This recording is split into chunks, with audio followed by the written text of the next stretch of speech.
What is going on, my broskiis? My name is Toadski, back again, here to bring you guys yet another One Piece Treasure Cruise video. And it's crazy to say that we are already in December of 2025. Like, I can't believe how fast this year has gone. And I mean, look, we've had a lot of legends come out in 2025. We have had a ton. Now, I don't know the math on it. I haven't actually specifically counted, but it definitely feels like we have had the most amount of legends this year compared to every other year. I'll have to refer to my GGP co-host in Captain Pappy to confirm that, but we've had a lot of legends this year.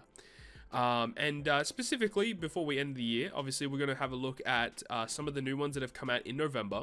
And of course, the next tier list that we are going to cover will include the New Year's Super Sugo Fest characters. So that's exciting. I hope that we get some pretty interesting characters moving forward, because it definitely feels like, at the moment, it feels like the units that they're releasing don't seem to be as powerful as like what we're kind of expecting. Now, I will say that one of the new characters that we'll discuss in this video will actually make it onto the tier list. That doesn't happen very often, but that is actually going to be occurring, mainly because I feel like their abilities are actually, they synergize pretty well with a lot of commonplace units, and I think that we'll get more into it as we go along. But the new characters that were introduced in this particular tier list video from last month's tier list ended at Halloween Shanks Super Evolution. So all of these characters on the bottom row, we'll discuss them before we actually jump into the tier list changes. So let's go over to the database and have a look.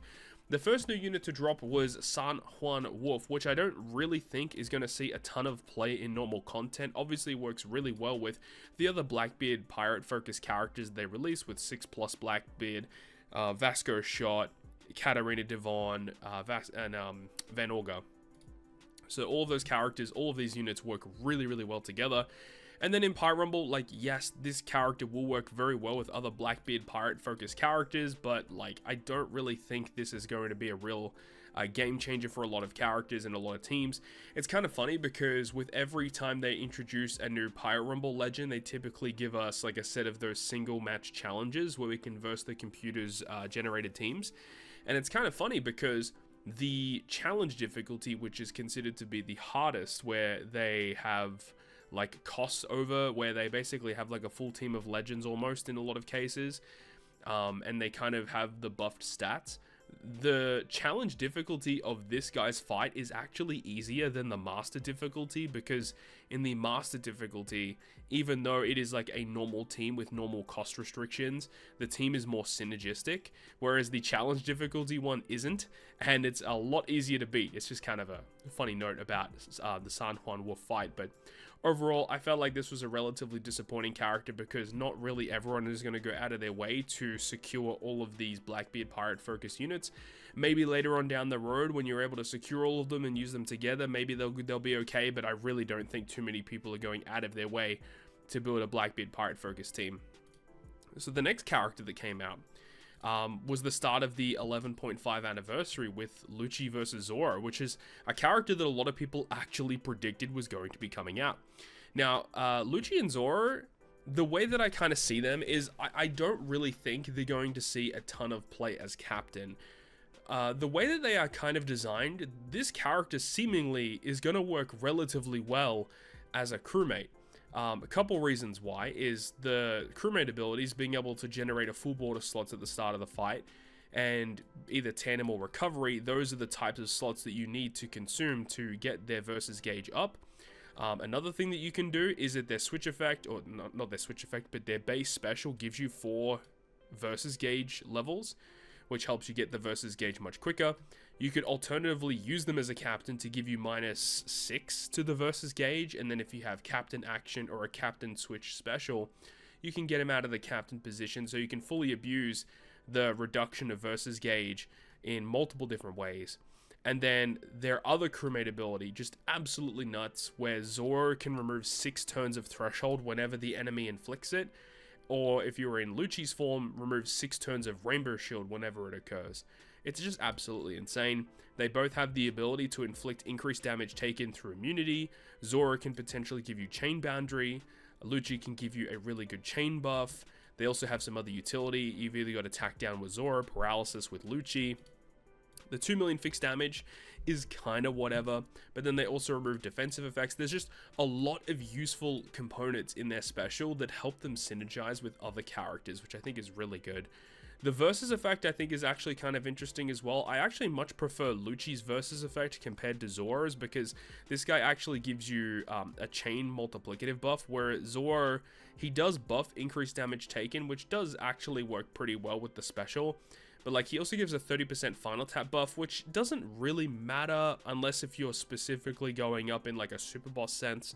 Whereas I think, you know, with this guy being able to give you the final tap buff and also the chain buff, I actually prefer that. I think that actually works a little bit better. It obviously is team dependent, but I think that this does work a little bit better in more cases, is what I should say. And in Rumble is the kind of disappointing aspect, but of course this is not a Rumble tier list, but I do think that in Rumble this character is a little bit underwhelming, which I think does kind of hurt the character, but I'm a big fan of Zoro versus Lucci. I think this is a pretty good anniversary level character. And then we had the Kizuna Clash, which brought us the Donquixote Pirates, and this is probably one of my favorite artworks that they have released this year. This artwork goes incredibly hard. But of course, it's a Kizuna legend, so it's going to be actually very difficult to acquire this unit. And this character, I'm conflicted, because while I love the artwork of this unit, the character I just don't know if they kind of have an idea of what this character was actually meant to do.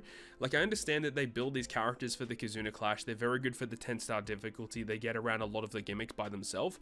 But then when you try to use these units outside of that kind of event, it's just kind of weird. One thing that I do like is they do have the despair removal in their captain ability. That's obviously always going to be useful. And in order to trigger their super type, which also can be used as a crewmate, which is a big deal, you either have to have an empty or a G slot, or have one of the following units. So the fact that it can be used as a crewmate and can also be very easily activatable, I really do like that. The super special works very well with their main special, but their special itself is just such a weird effect. It's just a weird conglomerate of like random abilities that are trying to do certain things. I'm not a big fan of their special. The support effect is okay. But yeah, it can only be attached to very specific units, which does kind of hurt the character. But I think Donquixote Pirates is a perfectly acceptable Kizuna Clash level legend, honestly. It is kind of annoying, because I do feel like, yeah, Kizuna legends kind of get shafted a lot of the time, because they're very good in their one Kizuna event, but then outside of that, it's like, well, I mean, you can kind of ignore them, I think, a lot of the time. But Donquixote Pirates, I think, on paper are really cool, but a little bit clunky to use. And then we get to the super evolution of Luffy and Law. On paper, when I first read this character's kit, I was pretty disappointed, because of the fact of, like, their captain ability allows you to inflict weaken through debuff protection, which is obviously a really cool ability. Their special ability does have the potential to inflict the weakness buff, but it can only inflict it if you are also inflicted with a very specific debuff. So if you're with Luffy, you need to actually have paralysis on your crew when you launch his special to get the weakness buff. And then with Trafalgar Law, you need to have bind on your crew in order to get it to work. So I just don't understand the theory behind that. I think it's a kind of a weird effect. I think that they probably should have been able to do that either way. The fact that you have to have a very specific debuff does hurt the character overall. But despite the fact that they're a little clunky, and the fact that we have a lot of good Luffys and Laws in the game, this is still a character that I can see being used. And the main draw to that is because their switch ability is absolutely insane. Being able to change either their own slot into matching just with their base switch, 2 times attack to themselves, and then obviously this ability here, making their own normal attacks bypass damage reducing effects and barriers. So any Rainbow Shield, barrier, nullification, threshold, you can just ignore it with this character's normal attack. And the fact that they guarantee a matching slot, they give themselves an attack boost, and then their special ability can also enhance the attack boost that they have, so it becomes like a 2.25, or is it a 2.5? Yeah, it's a 2.5 times attack boost to themselves. They also provide the 3x orb boost, should I say. So they themselves will have so much damage just with themselves attacking, and then if you have a really good captain Like, that's going to be more than enough to kill a lot of characters that just have really pesky defensive effects, which means you don't have to run other specials on your team that are dedicated to remove defensive effects, because this character can just ignore them. So it does help out in the team building aspect, allowing more space on your team. And the fact that you can activate that switch effect every single turn is a big deal. And then if you obviously get to their super switch effect, the attack boost becoming for all characters, the orb change for all characters going through block slots, it's pretty good. So there are going to be use cases for him for sure. I don't think it's the worst 6+ in the game. Yes, they could have done more, but the character I think will still be useful. Now we get to the new characters that have just dropped with Yamato, Momonosuke, Kaido, Big Mom. Now, if you guys have seen my breakdown of these units, I think that these characters are not very well designed. I am not really the biggest fan of this unit. I'm not really going to go through all their effects because obviously they have only recently just come out. So if you want to see my full breakdown of these units, go ahead and check out the video. I'm not a big fan of their captain abilities, especially with this character wants to perform a crit. Effects that are just crit focused, I am not a big fan of, because a lot of characters that have crit are RNG dependent, where they only activate 70%, 80%, 90% of the time. That one off chance that you don't get it just can kind of suck, where if you need to hit a crit to remove the increased defense, if your character isn't guaranteed to crit, it just kind of sucks. The character has this really cool crewmate ability, very similar to Zoro versus Lucci, where you can remove an increased defense buff by 6 turns, just when they're a sub, which is great. They can become a sub pretty effectively because you can use them as a captain and then switch them out of the captain position or vice versa via the captain shift mechanic. So I do like the fact that they have that, considering the captain effect isn't that great. But depending on the way that you build your team, you can fully abuse this really crazy effect to get a bunch of cooldown at the start of the fight. So there's that. And yeah, their special, it's okay, but it's not screaming out at me like, oh my god, it's super amazing, you need to pull for this unit. It's just like a lot of other units, just with some slightly different utility. I'm not really the biggest fan of this unit overall. It's very, very underwhelming unit overall. So that's Yamato and Momonosuke. And then, of course, we had Kaido and Big Mom. Obviously, Pirate Rumble aside, we're not going to be talking about that specifically. Very similar kind of thing where, like, they really want you to build the team with, like, Wano characters in mind. And you can get advantageous class effect automatically triggered in their captain ability, which I guess on paper sounds pretty good. But, of course, you need to make sure you are running, like, striker slash powerhouse focus units. And also you need to make sure that the enemy has advantage or, like, a weakness class to specifically slasher, striker, or powerhouse focus characters. The crewmate abilities are not as good as Yamato and Momo. They are not a captain shift character, but they do have super switch.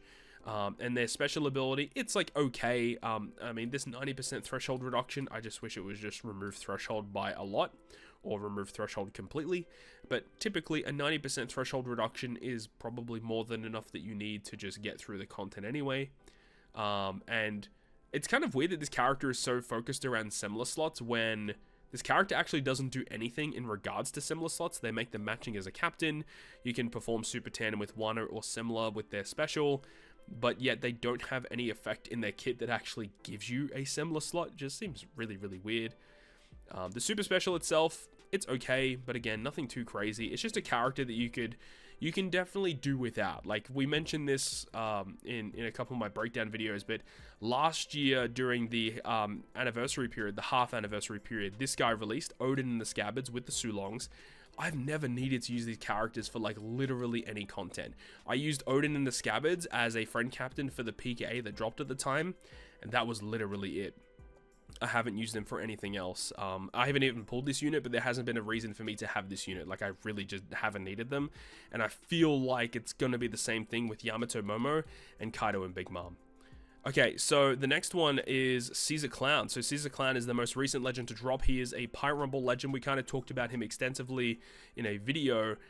His normal, like, his effect on paper sounds really cool, but it's only going to work if A, you have all of the scientist characters or 3 scientist characters on your crew, and B, you need to be inflicted with very specific debuffs, either poison, paralysis, or burn, for you to get these different types of conditional boosts, which is kind of cool because if you have the scientist, you get double stacking conditional boosts, and this character can inflict up to 3 different conditions on the opponent, which is kind of cool, but you need to be inflicted with the debuff to inflict it to the enemy, which, you know, it could be a little hard to use. And I mean, I'm not even going to get started on his support effect. His support effect is just terrible. It's, yeah, this character's not that great. So he's obviously not going to be making it onto the tier list, but I think he's going to be very, very annoying to take on in Pirate Rumble. So we'll see how things go, but I do think that Caesar Clown is going to be one of the most toxic, pun intended, characters to take on in Pirate Rumble. So with all of that out of the way, we've talked about all of the new units. Let's actually discuss how this affects the upcoming tier list. All right, so we're about to jump into our top 20 characters, and I have actually changed this a lot. So I stripped all of my top 20 and I have redone everything, and I really took into like more recent additions in terms of like, did I use this character recently? And if I did, that character actually has made it onto this list in some capacity, okay? So don't be alarmed if like, oh my god, you move this character out of the top 20, this means this character's bad. No, it does not. Just because I have a top 20 doesn't necessarily mean that if it's number 21 or above, doesn't mean it's bad. It's just I've limited it to 20 characters because look, there's a lot of legends in Treasure Cruise, so it's going to be hard to list all of these characters into a tier list because we just have so many. So that's why I've limited it to 20. So without further ado, let's get into the first block where we have our 16 to 20, which we have Shanks versus Kid as the character that just squeaked into the top 20. We have Gear 5 Luffy, which is obviously still including his 6-star form. This is the 6-star plus. We have Luffy, Zoro, and Sanji. Zoro versus Lucci I have put into the top 20. And then we have the Rocks Pirates. So we have Shanks versus Kid. I think that this character is still relatively good, all things considered. Shanks is doing the heavy lifting here, obviously, because in Kizuna Clash, he is still phenomenal. He is still very, very good. It's just unfortunate that the versus effect of Kid is actually amazing. Like, Kid on paper is a god tier character.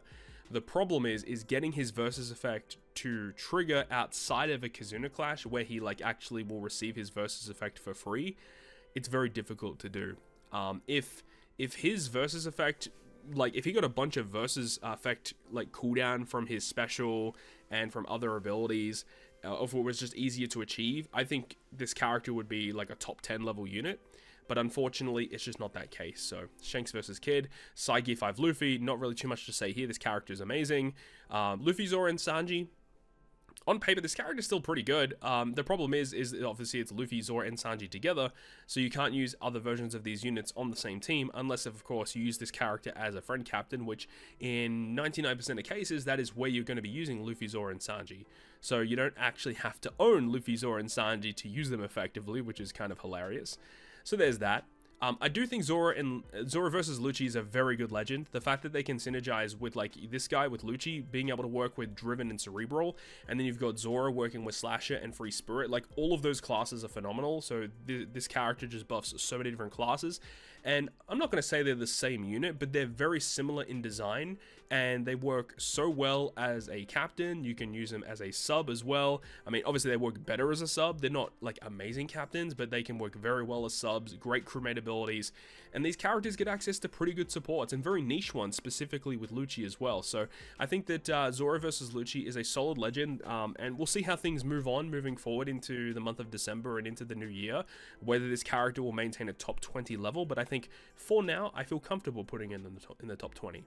And then to round out this section, we do have the Rocks Pirates. I mean, they're still on paper one of the better legends in the game. In terms of captain ability, they still have probably one of the best raw damage dealing captain effects in the game. Absolutely nuts.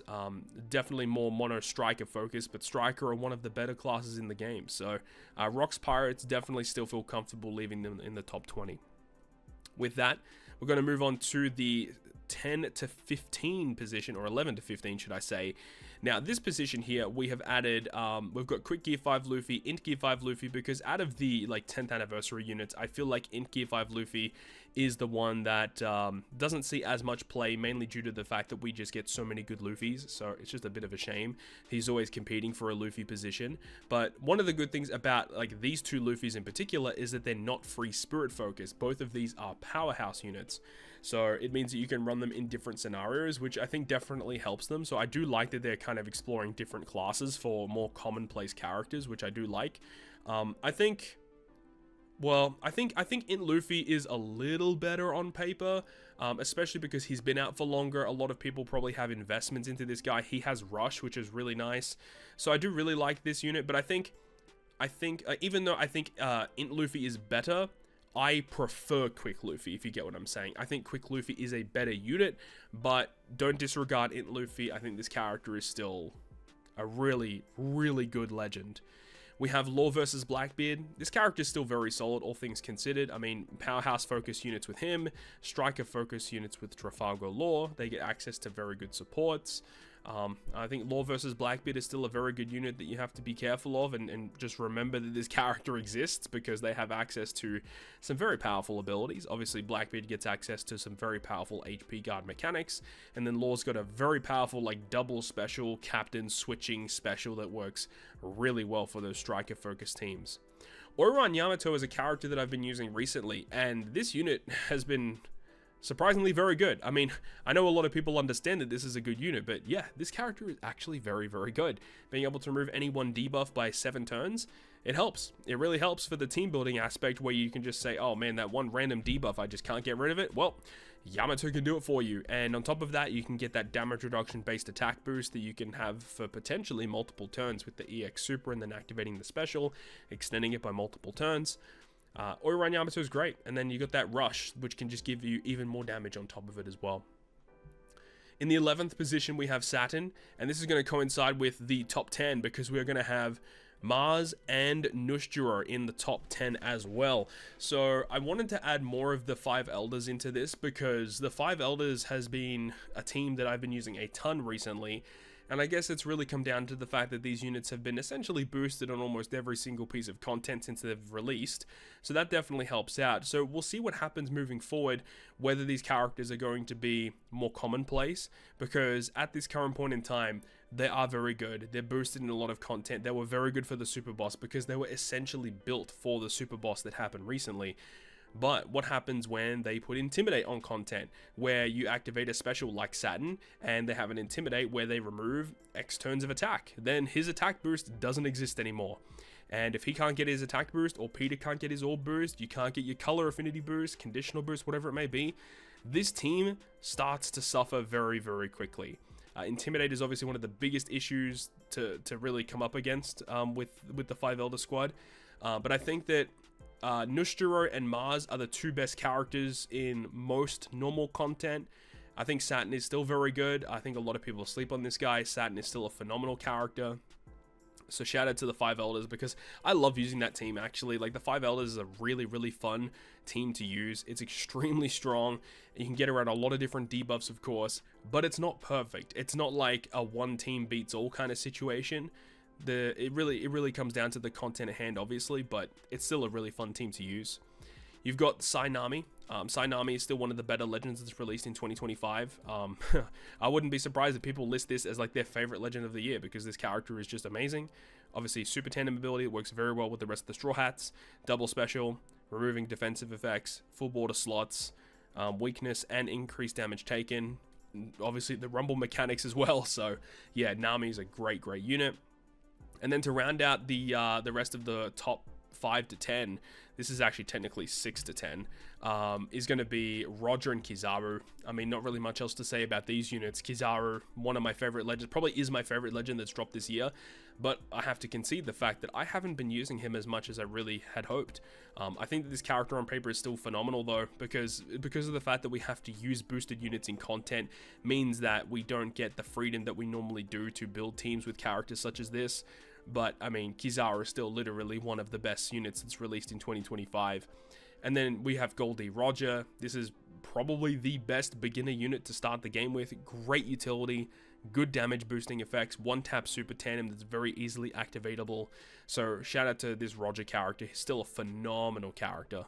And then we move into the top 5, and if you guys have been, paying attention to the tier list videos of recent, you guys would see that this is pretty much the exact same top 5. I personally, even though I did like reset the tier list and then put everything back, I still think these are the top 5 best legends in the game in almost every aspect. These characters are just nuts, and I get that I always put like Zoro and Sanji in number 1, but there is literally not a character in the game that does what they do.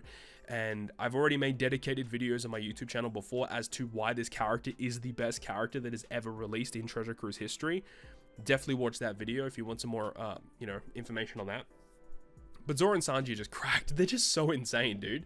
I look, honestly, that's just my personal opinion, but like, if you put Ace at 1, it's like, yeah, okay, I can kind of see it, because I mean, Ace is amazing. If you put Luffy Kaido at 1, I wouldn't disagree with you, because Luffy and Kaido are amazing. If you put, you know, Nami Karina in number 1, I don't think they're number 1, but this is definitely like the character that I think most people are often using, because I mean, every day you do that trial quest or whatever it is, the little event island to get like extra cotton candy or a tome or potions, whatever it is.